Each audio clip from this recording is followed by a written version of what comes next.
Giving gifts valued at tens of thousands of dollars to a candidate amounts to an illegal and excessive campaign contribution, Fisher says. I suspect that once Trump talks to his lawyers, we'll get an announcement that he's turning down the gifts or donating them to charity. The Trump camp's national press secretary, Caroline Leavitt, tells Rolling Stone that the campaign will submit an advisory opinion to the FEC to seek guidance on how to handle the gifts. Why is the Trump campaign saying that when all of Adin Ross's fanboys are calling me an R-worded N-word or whatever the fuck? Perhaps this might be a moment where I, as a political commentator, although I am a dumbass, might know a little bit more than you do. I don't know. The evidence suggests that Ross made or sought to make an illegal contribution so he could face civil penalties, but it wouldn't surprise me if Trump were to reject the gift and Ross were to plead ignorance of the law, in which case I suspect that the FEC wouldn't spend too much time on the matter. There you go. Still, Trump at least got to sample the sound system in the Cybertruck. Anyway, that's it. After the stream ended, Harris for President spokesperson Serafina Chitika blasted Trump's performance. In a statement provided to Rolling Stone, Donald Trump's sad attempt to connect with young voters flopped because, like the rest of America, Gen Z isn't into an unhinged, tired man trying to increase their taxes, kick them off their parents' insurance, deny climate change, rip away their freedoms, and force his Project 2025 agenda on the entire generation. Also, speaking of campaign contributions, thank you, Qatari Dancer.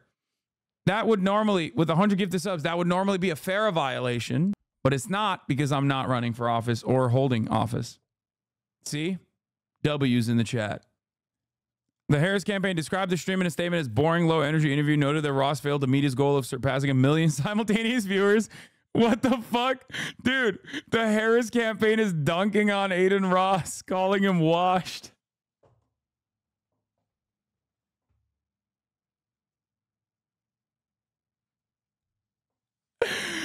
Yeah!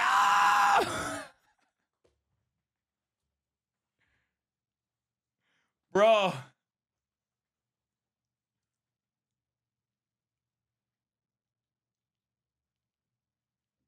The Harris campaign said, and I quote, perhaps it would be better suited if Adin Ross continued to dick ride famous rappers and be a culture vulture rather than try to dick ride the former president of the United States of America to diminish results.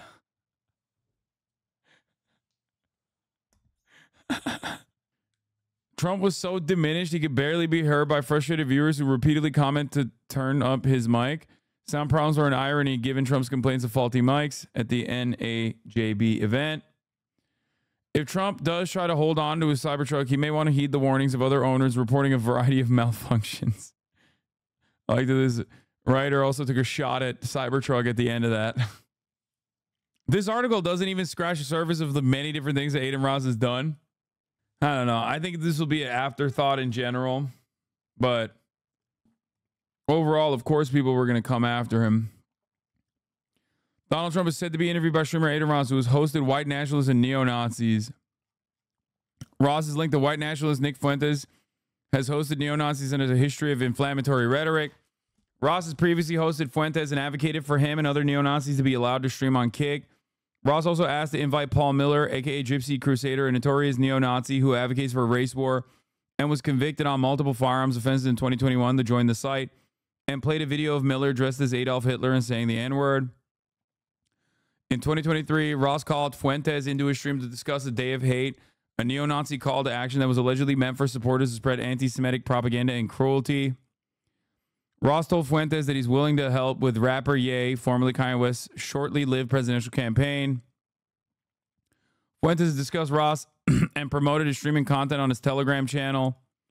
During the 2023 stream, Ross hosted an anonymous neo-Nazi wearing a swastika mask with slurs written on it and a Black Sun neo-Nazi flag behind him. I'm not trying to give you a platform, Ross said, while giving him a platform. Ross streamed pornographic content to his viewers, many of whom are likely under 18.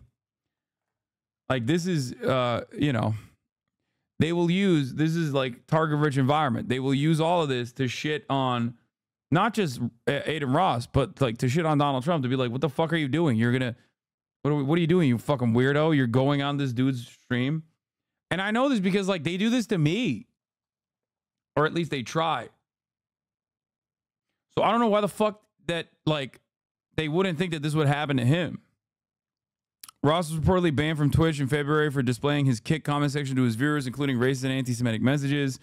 Ross is closely linked to the Manosphere influencer Andrew Tate, who was charged with rape and human trafficking. Ross reportedly encouraged a fan to throw urine on a family member and joked about giving his fan $20K if he slits his brother's throat. That's really funny. They didn't mention me by name, but that was literally because he was a fan of mine. That literally is Aiden Ross telling a fan of his to throw urine on a family member and joke about giving him $20K if he slit his brother's throat for the crime of watching me. His brother was watching me, apparently.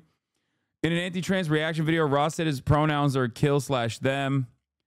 Just a couple of the fucking beats. I told them that they would do this, and they are doing it. I would love if Trump's appearance on ADIN stream led to the increased awareness of Kick by the government and some congressperson and regulator taking notice. Yeah, that's not going to happen.